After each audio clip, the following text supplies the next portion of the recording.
नमस्कार. कसे आहात सर्व? मस्त आहात ना? मस्तच राहा. सर्वांना सर्वप्रथम श्री स्वामी समर्थ. तुम्हाला सर्वांना आजचा दिवस खूप छान आनंदाचा आणि आरोग्यदायी जाओ.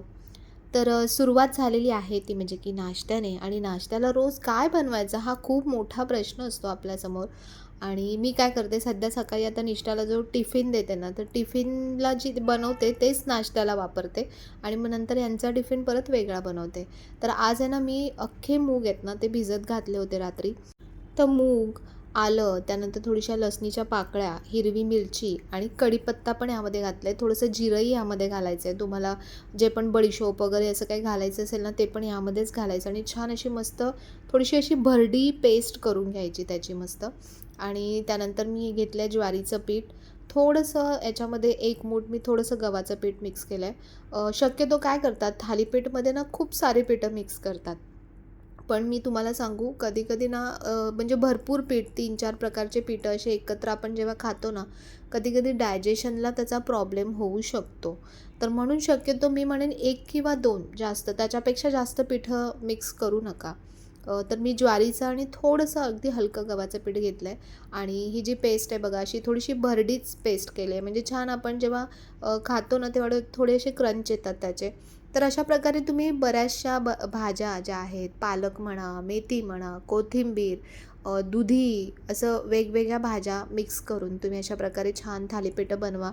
मुलांना खायला आवडतात आणि नाश्त्याचा सुद्धा एक प्रकार छान होऊन जातो. आता रोजच तर थालीपीठ खाणार नाहीत, पण त्याच्यामध्ये तुम्ही पोहे, उपमा भरपूर ऑप्शन आहेत आपल्याकडे नाश्त्याचे प्रकार बनवण्याचे. तर त्याच्यामध्ये छान भरपूर मी कोथिंबीर घातली आणि कांदा घातला आहे. कांद्यामुळे छान टेस्ट येते त्याला आणि रोजचे जे आपले मसाले आहेत म्हणजे थोडीशी हळद, धने जिरे पावडर, त्यानंतर थोडंसं हलकंसं तिखट त्यामध्ये, त्यानंतर चवीनुसार मीठ. तर हे सगळं घालून छान मस्त मळून घ्यायचं. आपण भाज्या घालतो ना, त्या भाज्यांमध्ये थोड्या प्रमाणामध्ये ओलावा असतो. तर त्या ओलाव्यामध्ये जेवढं पीठ पहिले मळलं जातं किंवा मिक्स होतं आहे, ते पहिले करून घ्यायचं आणि त्यानंतर एक्स्ट्रा जे वरून तुम्हाला मळण्यासाठी पाणी लागतं आहे, तर ते त्यासोबत घ्यायचं. तर आता जसं शाळा सुरू झाली आहे तसा हा नाश्त्याचा प्रकार सुरू झाला आहे. पण कधी-कधी मग नसेल काहीच तर मग मी सरळ माझे ओट्स खाते. ते मला सगळ्यात बेस्ट वाटतात. पण रोजच ओट्स खाणं पण चांगलं नाही आहे. आपल्या शरीराला रोज वेगवेगळ्या पदार्थांची, रोज वेगवेगळ्या प्रोटीन्सची, विटॅमिन्सची सगळ्याची गरज असते. तर म्हणून अशा प्रकारे जेव्हा रोज वेगवेगळं तुम्ही काही बनवता ना, तर सगळ्यांच्या पोटात जातं. म्हणजे सगळ्यांच्या जिभेची चवसुद्धा भागवली जाते आणि हेल्थच्या ज्या काही रिक्वायरमेंट असतात त्यासुद्धा त्याच्यामध्ये फुलफिल होतात. तर बघा अशा प्रकारे पाणी घालून असं छान ते एकजीव करून घ्यायचं मस्त आणि आपल्याला थालीपीठच थापायचे त्यामुळे काही प्रॉब्लेम येत नाही कारण पाण्याचा हात घेऊनच आपण ते थापतो. त्यामुळे पीठ तुमचं जरा सैल जरी झालं, पातळ जरी झालं तरी काहीच प्रॉब्लेम येत नाही. तर सकाळी-सकाळी बघा एवढ्या सकाळी-सकाळी भाजी चपाती वगैरे करायला खूप वेळ लागतो आणि मुलं परत दुपारी येऊन तेच खायला पुन्हा मागत नाहीत. तर त्यामुळे अशा प्रकारे जर थालीपीठ, डोसा, वेगवेगळे चिला असं जर बनवलं ना, तर मुलं ते आवडीने खातात. आणि आता हे पीठ रेडी झालं आहे बघा. अशा प्रकारे एवढ्या कन्सिस्टन्सीचं जर आपण पीठ केलं ना, तर तुम्हाला ते थापायला बरं पडतं. नाहीतर अगदीच जास्त पाणी टाकलं ना, तर मग ते थालीपीठ पण व्यवस्थित होत नाही. म्हणजे कधी-कधी क्रिस्पी होत नाही. ते असं त्याला पाणी जास्त सुटतं. तर आज मी काय केलं, जो हा पेपर आहे ना, म्हणजे जो रॅपिंग पेपर आहे किंवा बटर पेपर म्हणा, तर तो मी घेतला थापायला. पण मला ना तेवढंसं नाही आवडली ही प्रक्रिया. म्हणजे मी एका व्हिडिओमध्ये बघितलं होतं, तर म्हणून म्हटलं चला करून तरी बघू. पण मला असं वाटतं ना, की जी आपली कपडा जो आपण घेतो ना, तीच पद्धत मला बेस्ट वाटते. कारण ह्याच्यामध्ये काय होतं, की 2-3 छान थापले जातात आणि त्याच्यानंतर शेवटी तो आहे कागद. तर तो असा ओलसर झाल्यानंतर बघा कागद कसा तुटायला लागतो, थोडासा पातळ व्हायला लागतो, तर तसा होतो आणि थालीपीठ पण व्यवस्थित निघत नाहीत तव्यावरती टाकताना. तर हे बघा त्याला ऑलरेडी ते पहिलंच हे मी टाकलं आणि त्याला ऑलरेडी ते चिटकलं आहे सगळं. तर म्हणून आपला जो कपडा आहे ना, तोच सगळ्यात बेस्ट आहे मी म्हणेन. कॉटनचा मस्त कपडा घ्यायचा, त्याच्यावरती छान असे मस्त पातळ थालीपीठ थापायचे. असे मस्त कुरकुरीत क्रिस्पी थालीपीठ छान भाजायचे आणि हे टिफिनला सुद्धा छान लागतात. तुम्ही चहासोबत पण खायला हे मस्त लागतात.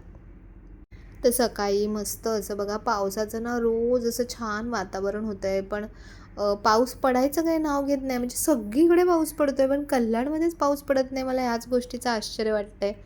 तर हा कालचा व्हिडिओ आहे. आज तर पावसाने थोडीशी एंट्री घेतलेली आहे, पण काल काहीच पाऊस नव्हता. आणि हे जे रेन लिलीचं फूल आलं आहे ना, तर बघा हे फूल कधी येतं माहिती आहे? जेव्हा पावसाची चाहूल लागते ना, तेव्हा हे रेन लिलीचं फूल येतं. आणि त्याला चाहूल लागली आहे म्हणजे पाऊस 100% येणार म्हणजे येणार. आणि निसर्ग असा वागतोय ना त्यामागे मला तर असं वाटतं की निसर्गाची काहीच चूक नाही आहे. आपण ज्या चुका करतोय त्याचं कुठेतरी उलट निसर्गालाच ते भोगावं लागतंय. आणि त्याच्यामुळे जर पाऊस येत नाही आहे ना, तर मी म्हणेन एक चांगलंच गोष्ट करतोय तो, की आपल्याला पण म्हणजे माणसांना पण समजलं पाहिजे की प्रत्येक गोष्ट फक्त निसर्गानेच फॉलो करायची का? त्यानेच प्रत्येक वेळी वेळेवर यायचं का? आपले काहीच कर्तव्य नाही आहेत त्याच्या बाबतीत. तर असं काही मला वाटतं. तुम्हाला पण वाटतं का? हा जो स्टँड मी घेतला ना, हा खरंच खूप खूप हेल्पफुल पडला, खूप कामाला आला. तुम्हाला Blinkitवर पण मिळून जाईल, Amazonवर पण मिळून जाईल, ऑनलाईन सगळीकडे मिळतो. अशा प्रकारे ना मस्त विदाऊट म्हणजे काही जास्त सोपस्कार करता आपल्याला अशा छान कुंड्या मस्त अशा अडकवता येतात. आणि बघा जास्वंदीला किती सुंदर सुंदर फुलं आलेत ना. तर आता पावसाळ्यामध्ये ना झाडांना खूप एक्स्ट्रा केअरची काहीच गरज नसते. कारण पावसाचं जे वातावरण असतं आणि पावसाचं जे पाणी येतं, तर त्याच्यामध्ये खूप सारे म्हणजे झाडांना जे लागणारे पोषक द्रव्य आहेत ना, तर ते त्याच्यामध्ये त्यांना मिळून जातात. तर सकाळी सकाळी पहिले अंघोळ केल्यानंतर माझं पहिलं जे काम असतं ते म्हणजे स्किनचं छान प्रिपरेशन करायचं. 10 मिनटं का होईना आपण द्यायचे स्वतःसाठी आणि त्याच्यानंतर कामांना सुरुवात करायची. बघा हे जे वरती इथे पिगमेंटेशनचे डाग आलेत ना, ते मला कमी करायचे आहेत. आणि आता सध्या बऱ्यापैकी ना साईडचे हे डोळ्यांच्या इथे खाली आहे ना, ते जरासे मला कमी वाटत आहेत. पण लगेचच नाही होणार आहे. म्हणजे त्याला 2-2, 3-3 महिने लागतात ट्रीटमेंटला रिस्पॉन्स करायला. तर मी सकाळी पहिले बघा मॉइश्चरायझर लावते. आता मॉइश्चरायझर मी जे लावते तेच तुम्ही लावलं पाहिजे असं अजिबात गरजेचं नाही आहे. प्रत्येकाची स्किन वेगवेगळी असते. त्याच्यामुळे तुमच्या स्किननुसार तुम्हाला जे सूट करेल ना, ते तुम्ही मॉइश्चरायझर वापरा. आणि आपण काय करतो, हातावर घेतो, सरळ हातावरती घासतो आणि मग तोंडाला लावतो. अर्ध्यापेक्षा जास्त मॉइश्चरायझर तर तुम्ही तुमच्या हातालाच लावून टाकता. तर त्यामुळे तसं नका लावू. अशा प्रकारे बघा हे डॉट डॉट असे पूर्ण चेहऱ्यावर लावायचे आणि त्याच्यानंतर मग ते चेहऱ्यावर छान स्प्रेड करायचं. कुठलीही गोष्ट आपण कशी वापरतो ह्याच्यावरती सुद्धा त्या गोष्टीचा तेवढा इफेक्ट असतो. अर्ध्यापेक्षा जास्त जर हातानेच खाल्लं तर तुमचं तोंड म्हणजे तुमच्या तोंडाला काय लागेल ते मॉइश्चरायझर. तर म्हणून अशा प्रकारे व्यवस्थित लावा. आणि मॉइश्चरायझर लावल्यानंतर तुम्ही छान सनस्क्रीन लावा. बघा ह्या गोष्टी जर तुम्ही रेग्युलर फॉलो कराल ना, म्हणजे सकाळी संध्याकाळी, तर तुमची स्किन एकदम छान राहील. मी स्किनला काहीच लावत नाही. म्हणजे जे घरगुती काय करतात ना, बेसन वगैरे, मी ते सुद्धा लावत नाही. पण मी ही गोष्ट खूप फॉलो करते. रात्री पण मी चेहरा व्यवस्थित स्वच्छ करते फेसवॉशने. त्याच्यानंतर नाईट क्रीम असेल तर नाईट क्रीम लावते. सध्या मला त्या स्किनच्या डॉक्टरांनी क्रीम दिली आहे, तर ती क्रीम मी लावते. पण जे रूटीन आहे, फक्त जेव्हा त्रास होतो आहे तेव्हाच नाही करायचं. तुम्ही रेग्युलरली जर कराल ना, तुम्हाला मी सांगते तुमची स्किन एकदम मस्त छान राहील. काहीच एक्स्ट्रा खूप काही सोपस्कार करण्याची काहीच गरज पडत नाही. तर ह्यांनी ही जी मला सनस्क्रीन दिली आहे ना, ही एकदम मस्त आहे. म्हणजे महाग पण आहे तेवढीच, पण खरंच मस्त आहे. म्हणजे त्याचा जो एक लेयर येतो ना, असा वेगळाच जाणवतो तो पूर्ण असा चेहऱ्यावरती, की छान असं सनस्क्रीनने आपल्याला प्रोटेक्ट केलं आहे पूर्ण असं चेहऱ्याला, असं पूर्ण फील येतो, तो जाणवतो. पण अशा प्रकारेच बघा सनस्क्रीन लावताना पण व्यवस्थित लावा. अगदी एवढूसं घेऊ नका की ते पुरणारच नाही तुमच्या चेहऱ्यावर. ते तुमच्या चेहऱ्याला प्रोटेक्ट करायला एक छान लेयर क्रिएट करतं आणि त्याच्यासाठी ते व्यवस्थित तुमच्या चेहऱ्याला लावणं खूप गरजेचं आहे. तर सकाळी ना पहिले तुम्ही ह्या गोष्टी करा. आता सनस्क्रीन फक्त बाहेर जायचं आहे तेव्हाच लावेन, घरात असेल तर कशाला पाहिजे असा विचार नाही करायचा. आपण घरामध्ये गॅसच्या समोर जेव्हा काम करतो तर त्याच्या वाफने, उष्णतेने सुद्धा पिगमेंटेशन्स होऊ शकतात. तर इथे मी टिकली आहे ना, वरती लावून बघते. म्हणजे जुन्या काळी बघा टिकल्या कशा अशा वरती लावल्या जायच्या. पण वेगळंच काहीतरी वाटतंय ते म्हटलं नको, पुन्हा आपली छान अशी रेग्युलर जशी लावतो ना तशीच टिकली लावूया. पहिले माझं गोंधण होतं ना, अगदी वरती केलेलं होतं आणि त्याच्यामुळे मला टिकली नेहमी मोठी आणि वरती लावायला लागायची. पण म्हणजे नशीब मला आता एक चांगल्या डॉक्टर मिळाल्या आणि त्यांच्याकडून मी ते गोंदणं काढून घेतलं लिटरली. कारण ते खूप मला वेगळंच वाटायचं, काहीतरी टिकली व्यवस्थित लावायला भेटायची नाही. तर आता मी छान भाज्या ज्या आणल्या होत्या त्या सगळ्या व्यवस्थित स्वच्छ करून ठेवते. आता पावसाळ्यामध्ये आपल्याला जास्तीत जास्त कडधान्य वगैरे अशांवरतीच भर द्यावा लागेल. कारण ते हिरव्या भाज्या ना तशा छान फ्रेश येत नाहीत किंवा पावसामध्ये बरोबर नसतात, किडे वगैरे कधी-कधी असतात. तर म्हणून कमी खाल्ल्या जातात. ज्या फळभाज्या आहेत ना, त्या आपण खाऊ शकतो. तर ही पडवळची भाजी आहे. मागच्या वेळी मी भाजी दाखवली होती, तर बऱ्याच जणांनी विचारलं होतं, की "पडवळ कशी असते?" तर अशी पडवळ असते. पुन्हा कधी आता मग भाजी बनवेन ना, तेव्हा नक्की तुमच्यासोबत शेअर करेन. कोथिंबीर भरपूर आणली होती आणि मला कोथिंबीर भरपूरच लागते. तर अशा प्रकारे साफ कशी मी करते, ज्याचे पानं-पानं किंवा पुढचा जो भाग आहे ना, तो सेपरेट करते आणि मी दांडे कोथिंबीरचे ना फेकून देत नाही. दांडी जे असतात ना, मी तशाच ठेवते वेगळ्या, की जेव्हा पण आता बघा मी जे थालीपीठ बनवलं, तर त्याच्यामध्ये मी त्याच्या चटणीमध्ये टाकते किंवा मसाले वाटतो आपण, त्याच्यामध्ये सुद्धा आपण त्या दांड्यांचा वापर करायचा. खूप टेस्ट पण छान येते आणि त्याचा सगळा अर्कसुद्धा त्याच्यामध्ये उतरतो. तर आता मला पुन्हा हे आल्याचं बनवायचं आहे बारीक, जे बनवतो ना आपण भुगा तसा.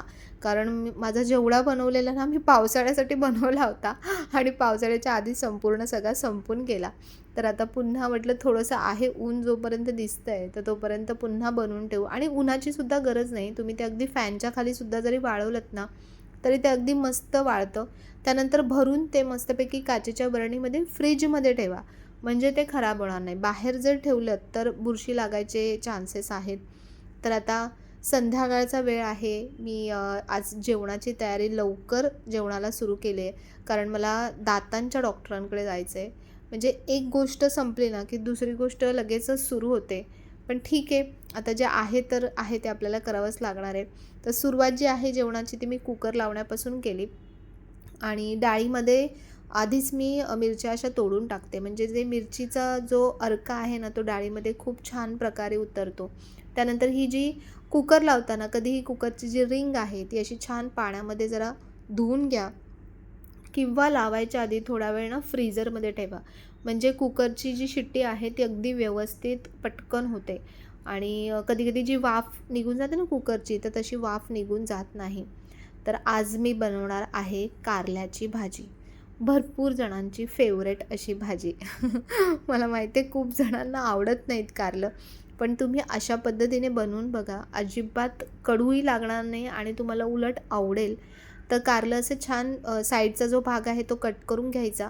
त्यानंतर मधला भाग बघा असा आणि ह्या भाज्या ना लगेचच बनवल्या ना तर त्या फ्रेश राहतात आणि तुम्ही हीच कारली जर थोडे दिवस तशीच ठेवली ना तर आतला पोर्शन म्हणजे बिया ज्या आहेत त्या लाल व्हायला सुरुवात होते. म्हणजे ते पिकाला लागतात.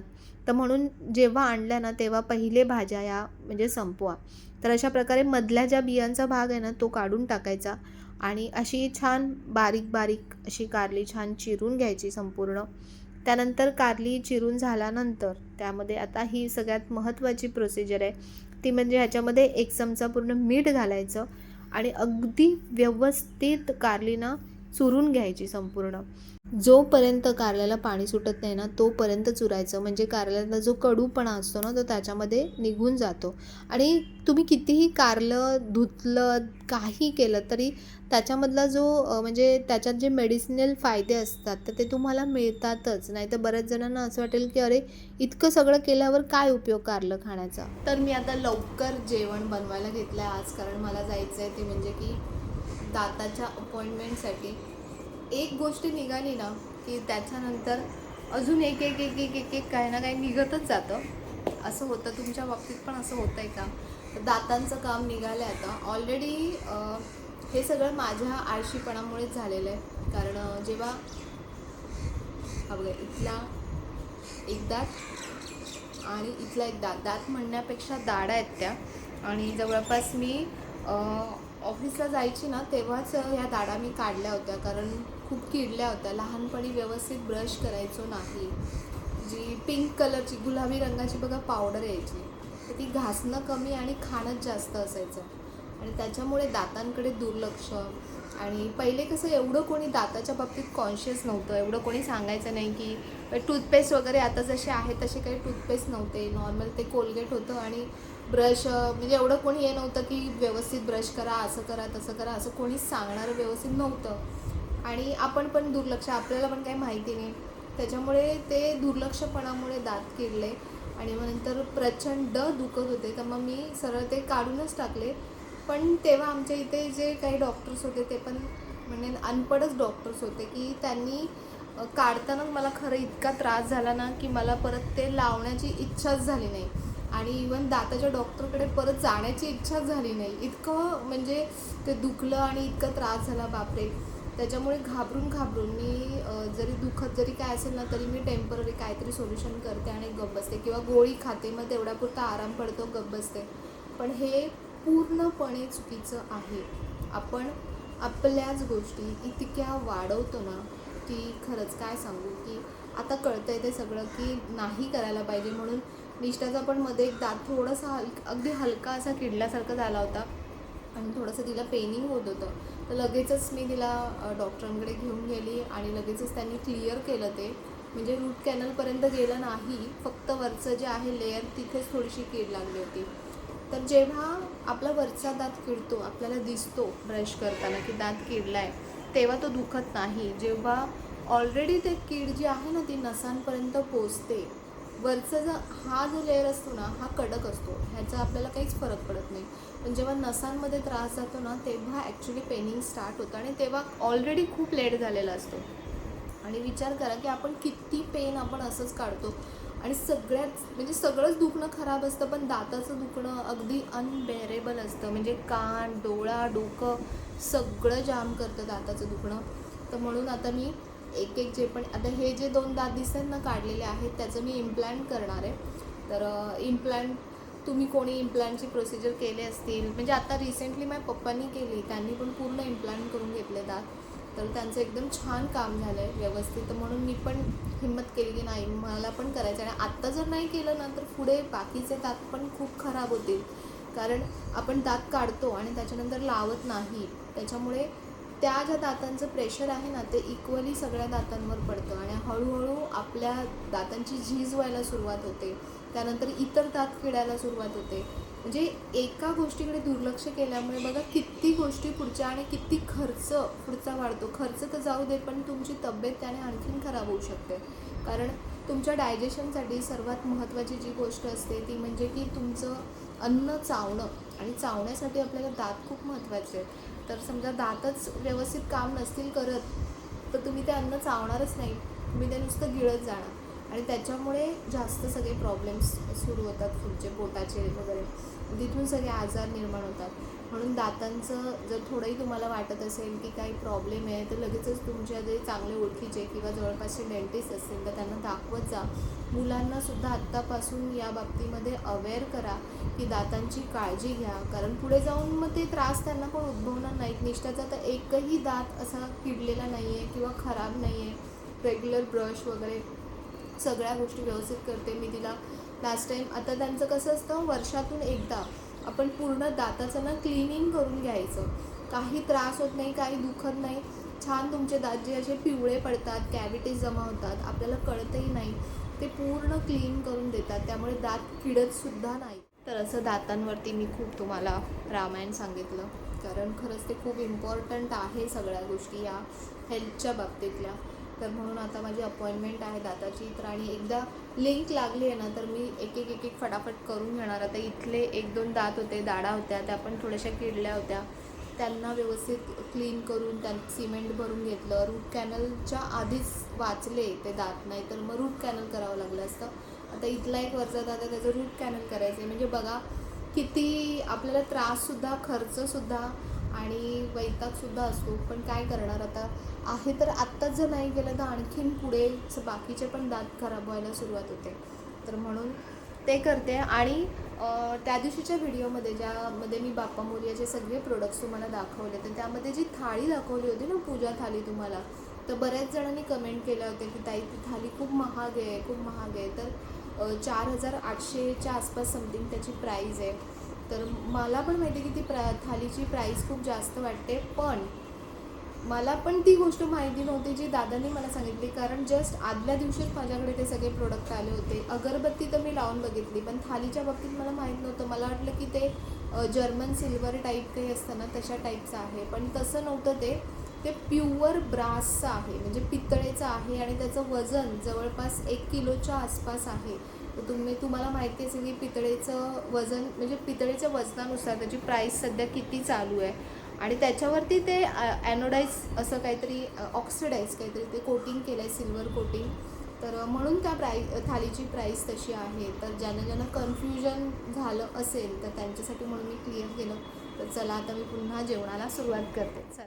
तर चला आता कारल्याच्या भाजीची नेक्स्ट स्टेप ती म्हणजे की कारलं आपण चुरून ठेवलं होतं मिठामध्ये, तर ते थोडा तसंच ठेवून द्यायचं 10-15 मिनटं. त्यानंतर त्यावरती पाणी घालायचं आणि संपूर्ण कारली आहेत ना त्याच्यामध्ये छान अशी पिळून घ्यायची आता, आणि पिळून त्यानंतर मस्त भाजून घ्यायची तव्यावरती, आणि त्यामध्ये थोडंसं हलकंसं तेल घालायचं आणि तेलात ती कारली भाजायची. म्हणजे ही जी प्रोसिजर जर तुम्ही पूर्ण केली तर तुम्हाला कारल्याची भाजी अजिबात कडू लागणार नाही. मुलंसुद्धा आवडीने खातील, निष्ठासुद्धा आवडीने खाते. इतकी छान कारल्याची भाजी होते. तर आता एक साईडला भाजी मी टाकली, त्यामध्ये कांदा, लसूण वगैरे सगळं घातलं आहे. जे नॉर्मल तुम्ही भाजी फोडणीला देताना हिरव्या भाज्या, तसंच फोडणीला दिली आहे.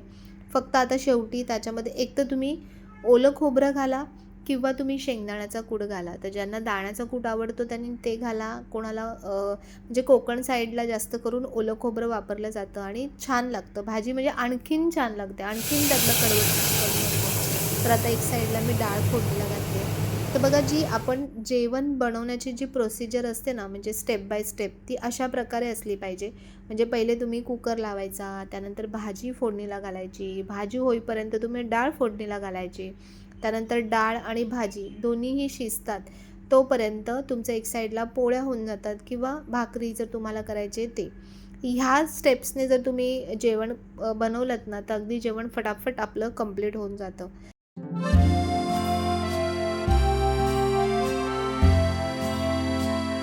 तर आता माझी तयारी झाली आहे. खूप उशीर झाला आहे मला, आणि सगळं झालं आहे, घेतलं आहे फाईल वगैरे, आणि आता चालले मी डॉक्टरकडे. तर जेवायचं होतं ॲक्च्युली आधी, पण काय वेळ मिळाला नाही. बघू आता जसं होईल तसं, आता आल्यावरती जेवेन, आणि बघू आल्यावरती वेळ भेटला म्हणजे लवकर आली तर मग तुमच्याशी परत थोड्याशा छान गप्पा मारते. नाहीतर बघू पुढे कसं काय आहे, काय केलं दाताचं वगैरे, ते मी तुम्हाला नंतर सांगेन. चला बाय. तर जस्ट आता घरी आली, तिथे नंबर होता म्हणून थांबावं लागलं थोडा वेळ. आज काहीच केलं नाही त्यांनी. पहिले मला औषधं दिलेत. ते म्हणाले की इथे जे दाढा किडल्या आहेत ना, तर त्याच्यासाठी पहिले 1 दिवस आधी, म्हणजे कीड जास्त असेल तर रूट कॅनल करावं लागेल, नाहीतर सिमेंट भरूनसुद्धा होईल. पण पहिले त्यांनी काही औषधं चालू करायला सांगितलेत, काही तिथे क्रीम लावायला दिली आहे की ते लावा, त्याच्यानंतर आपण ट्रीटमेंट करू. तर आता मला पुढची अपॉइंटमेंट मिळाली, म्हणजे शुक्रवारची. तर हे दातांचं ना खूप कंटाळा येतो, असं म्हणजे सारखंच जावं लागतं, पण काय करणार, आता ऑप्शन नाही आहे. आता आपल्याला क्लिअर करायचं आहे तर जावंच लागेल, आणि माझ्या तर भरपूर वाऱ्या होणार आहेत तिथे आता कंटिन्यू सारख्या, कारण भरपूर काय काय कामं आहेत दातांची. तर ते, आणि आता एकदा मागे लागलंय ना तर ते करूनच घ्यायचं, असं माझं पण, मी अशी दृढ निश्चय केला आहे की आता पूर्ण कंप्लीटच करून घ्यायचं, आणि मग नंतर दातांची व्यवस्थित काळजी घ्यायची, रेग्युलर जाऊन चेकअप करायचा. दात किडेपर्यंत वाट बघत बसायची नाही. इवन स्पेशली मी मुलांना सांगते, लहान मुलांनासुद्धा, की दातांची खूप काळजी घ्या. आपला दात हे खूप, म्हणजे आपले सगळेच अवयव खूप महत्त्वाचे आहेतच, पण दात सगळ्यात जास्त महत्त्वाचं आहे, कारण तुम्हाला चावता आलं ना तरच तुम्हाला व्यवस्थित डायजेशन होईल. आता माझ्या पप्पांनीसुद्धा आता पूर्ण सगळे दात काढून, सगळे म्हणजे 4-5च दात होते त्यांचे, कसे खात होते त्यांनाच माहिती, पण ते पण काढून पूर्ण दात त्यांनी इम्प्लांट केलेत सगळे. त्रास भयंकर झाला, पण त्यांना खाता येईल, व्यवस्थित चावता येईल आता. तर त्यांनी ह्या एजमध्ये एवढी, म्हणजे एवढा त्रास सहन केला, एवढी रिस्क घेतली, तर मला असं वाटतं यार, मी पण जे आहे थोडंसं काम, तर ते मी करायला पाहिजे कंप्लीट. तर म्हणून मी पण दातांच्या आता हात धुवून मागे लागले, म्हणजे तोंड धुवून हात धुवून मागे लागले, आणि दातांचं काम लवकरच होऊन जाईल, कंप्लीट करून घेईन. वेळ थोडासा काढावा लागेल आपल्याला. जर दुर्लक्ष केलं ना तर ती गोष्ट जास्त खर्चिक होऊन जाते. सगळ्याच गोष्टी तशा आहेत, फक्त दातांचंच नाही, सगळ्या तशा आहेत गोष्टी. तर चला, मी किती घाईघाईमध्ये फटाफट सगळं जेवण बनवलं होतं. त्यांनी खाऊन यायला सांगितलं होतं, पण मग काही वेळ मिळाला नाही तर काही खाल्लं नव्हतं. मला वाटलं खूप उशीर होईल, पण असो, जे जसं जेव्हा व्हायचं असतं तर तेव्हाच होतं असं आहे. पण हे एकामागे एक काही ना काही सुरूच असतं आणि जे जसं येतंय त्याला तसं फेस करत जायचं. जास्त विचार नाही करायचा, की आता आता हे झालं, आता हे आलं नवीन असं. तर जे आहे उलट म्हणतात ना, जसं की आपल्यावरती जसे संकट येत जातात ना, तर आपले जे भोग असतात किंवा आपल्या ज्या चुकीचे जे आपले कर्म असतात, ते आपल्या आयुष्यातून वजा होत असतात. तर तसंच हे आजार पण एक प्रकारचे आपले भोगच असतात. तर ते जसे-जसे येतात ना, तर तसे-तसे आपल्या त्या गोष्टी क्लिअर होत जातात, असं आपण समजायचं. कुठलीही गोष्ट पॉझिटिव्हली घ्यायची, निगेटिव्हली घ्यायची नाही आणि त्याला जितकं होत असेल तितक्या लवकर रिकव्हर करण्याचा प्रयत्न करायचा. त्याच्यावर मी काय करू शकते ह्याचा विचार करायचा. का झालं, कसं झालं हे विचार करण्यापेक्षा मी याच्यावरती काय करू शकते, ह्याच्यातून मी कशी बाहेर येऊ शकते, हा जर विचार केला ना, मी सांगते तुम्हाला, तुम्ही नक्कीच सगळ्या हर्डल्स, सगळ्या गोष्टी तुम्ही पार करू शकता, सगळे अडथळे पार करू शकता. तर चला, असा आजचा व्हिडिओ होता. उद्याच्या व्हिडिओमध्ये ना मी तुम्हाला सोनाली ताईंकडून छान साड्या मागवल्यात आणि रिझनेबल रेटमध्ये खूप छान साड्या मला मिळाल्या. तर त्या मी तुम्हाला उद्याच्या व्हिडिओमध्ये दाखवेन. आजचा व्हिडिओ आवडला असेल तर व्हिडिओला लाईक, शेअर, सबस्क्राईब नक्की करा. पुन्हा भेटूया आपण अशा छानशा व्हिडिओमध्ये. तोपर्यंत सर्वांना बाय आणि सर्वांना श्री स्वामी समर्थ.